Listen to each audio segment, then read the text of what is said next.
I know I done it when I was trying to learn Python. As you hear from my previous episodes, I don't know Python. So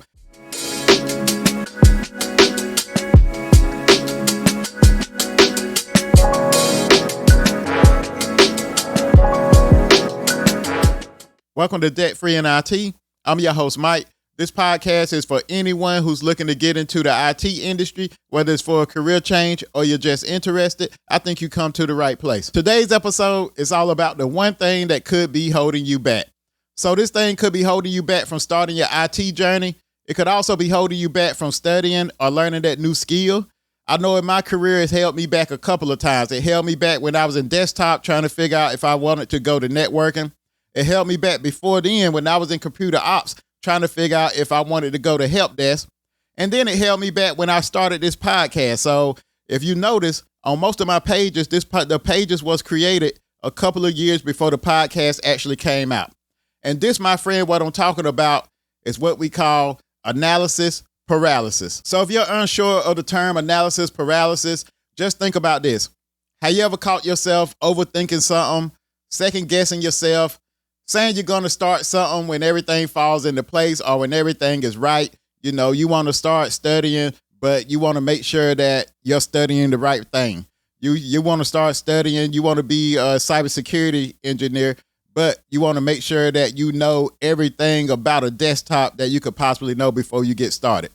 So a lot of times with this is what we call analysis paralysis. So waiting on things to get right, waiting on things to fall in place, saying you're going to start something, never starting it, and often second guessing yourself. If you have experienced analysis paralysis before, you're in luck.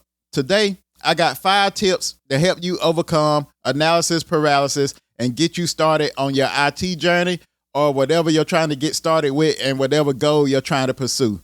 So let's get to it. So the first tip I have to help you overcome analysis paralysis and get started on your journey is we're going to pick a path.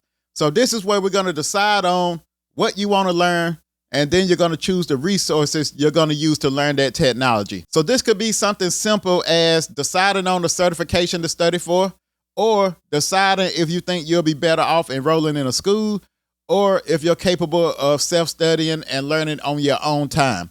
So whatever you decide here, we want to stick with it. So you don't want to decide on something, get started with it, then midway down, you switch over to something else. So a lot of times doing that, which all of us have done it before. I know I done it when I was trying to learn Python. As you hear from my previous episodes, I don't know Python. So a lot of times I got caught up the same way. I started going down this one course studying Python. Then in the middle of that course, I would find something else. I'm like, oh, I think this is better. I'm going to go down this course. So then I'm like, okay, I think this other course is better. Let me try to do all 3 of them. So from doing all that, I ended up back at square one. I still do not know Python. So at this point, we're going to pick a path, decide on the resources we're going to use to learn that path, and then we're going to stick with it and see it through. So the second tip is once you pick those resources and you decide on what path you're going to go down and pursue, the next thing we want to do is pick a start date. So we want to decide what date we're going to get started. So pretty much once we choose this date, this need to be a hard set date. We don't want to say, oh, I'm going to get started next week when I learn this other thing. Or I'm going to get started next month whenever this happens. Or since the new year's coming up, I'm going to get started in the new year because that way I can start off fresh. And then once you miss the new year, you're going to say, oh, I need to start at the beginning of the week. So let me start out on a Monday so I have a good chance to succeed. So with this, you want to pick that start date, write it down on your journal, write it down in your planner, write it down on your notes, but pick this start date and make it a hard start date. So when you pick this date, after picking this date, you want to give it time to pan out. So like I said, you don't want to start hopping around. If after the first week you say, man, I'm not remembering this, stick with it, see it through. So you're going to pick the start date. After that, you're going to give yourself some time to see it pan out. So make sure you got a hard start date here. So whatever you want to start, pick that date and start it. So like I said, you don't have to read a whole book during that day if you're studying for a certification or if you're signing up for school. Take the first step. You need to take the first step. So if you're studying for a certification, look at module 1, look at chapter 1, read module 1, look at a video on module 1. If you're signing up for school, make sure you got you're registered.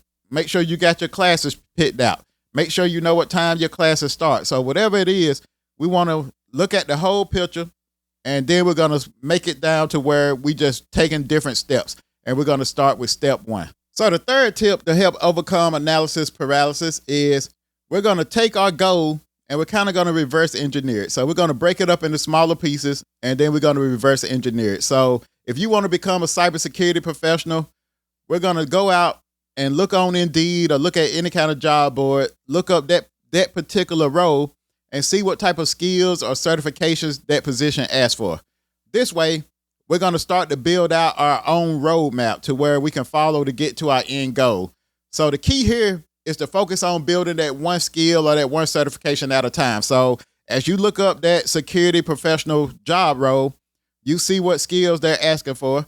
A lot of times they'll have what certifications they're looking for. You take those certifications, then most of the time, if it's cybersecurity, I can almost guarantee you my right arm that it's probably going to have a security plus on there somewhere. So you're going to take these certifications, look at the certifications. Some of them is going to be advanced certifications, but the ones that are entry level or beginner level or something that would be a good first certification for someone, you're going to start to pursue those too. So you're going to put this on your roadmap. So this way, as you're going through and you're learning this stuff, you got another side chart here where you know what certifications you need to be pursuing. A lot of times, if you're going in school, a lot of times those classes is going to align with some of the certifications. So this is the certifications we need to knock out by the time we get through with our program, or if we're self-studying, this is something that we may need to look at and also start studying for once we get our stride going. So once we get going, like I said, you're going to have this over here from looking at that job, and all thing we're doing is reverse engineering it. So you look at the certifications, the different skills they have on there. So if it says something about Linux, 9 times out of 10, you probably want to learn a little bit of Linux. Now, I'm not saying you're going to be able to go out and learn and obtain every certification, because most job posts, they throw out a job out there for Superman. They throw out a job out there. They want somebody to have a CCNA, a CCNP, a Security Plus, a Palo Alto certification. They want you to know Python. They want you to have a Linux certification. They want you to have a Red Hat certification.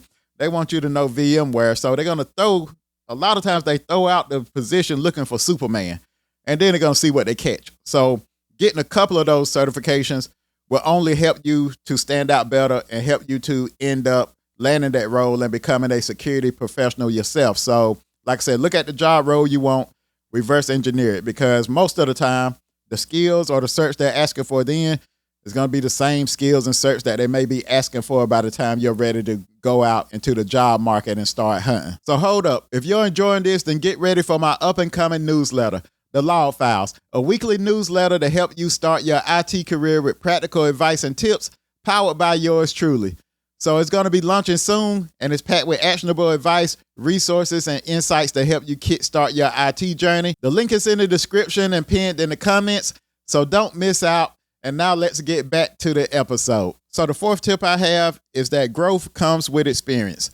So with this here, you need to understand that more than likely, you're not going to remember everything that you read or everything that you study. So a lot of things won't start to click until you're working in the field and you're working in it every day.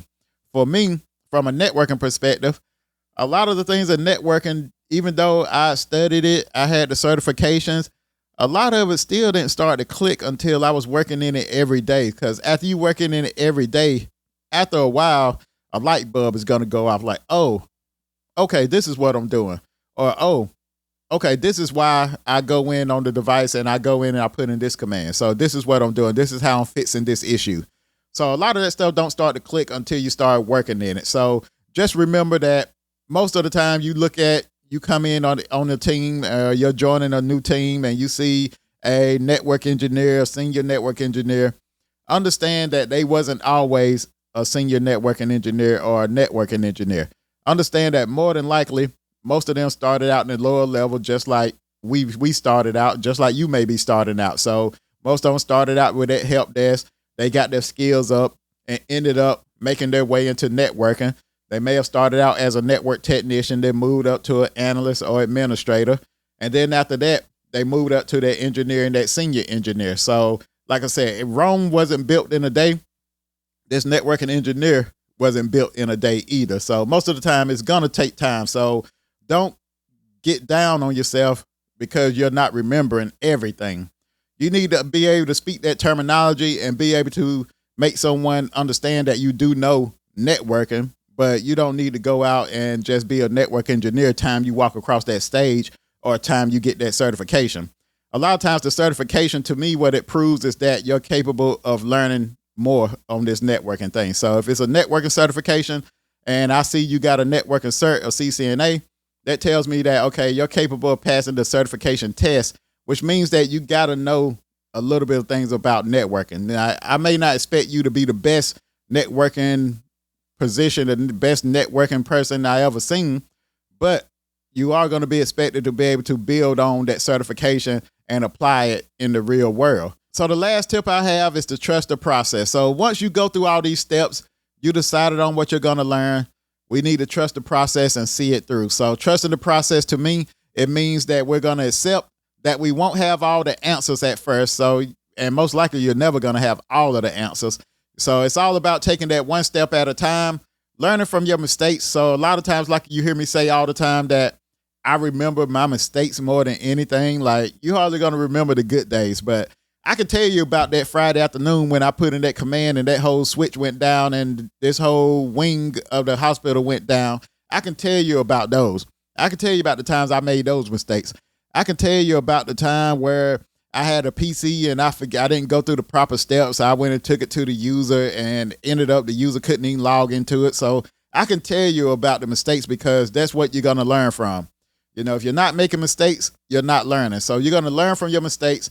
And then after that, you're going to let experience be your best teacher, because what happens is as you're making those mistakes and you're learning from it, you're going to start to take mental notes, or you're going to either have physical notes where when that issue comes up again, it's not going to trick you the way it did the first time. So, and then as your experience grows, you're just going to get more seasoned. You're going to become more better. You're going to get more professional with it. So you're going to become, maybe one day you're going to be the top person in your team. So you're going to be the one that they look to for the answers. So all this comes with experience. So like I said, just trust the process and see it through. So that brings me to the end of this episode. Hopefully you found some value in this episode. If you're watching on YouTube, please like and subscribe. If you're on Instagram, TikTok, or Facebook, you can follow me at DebtFreeInIT. If you have any questions or comments, you can email me at debtfreeinit@gmail.com, or you can visit me at debtfreeinitwithmike.com.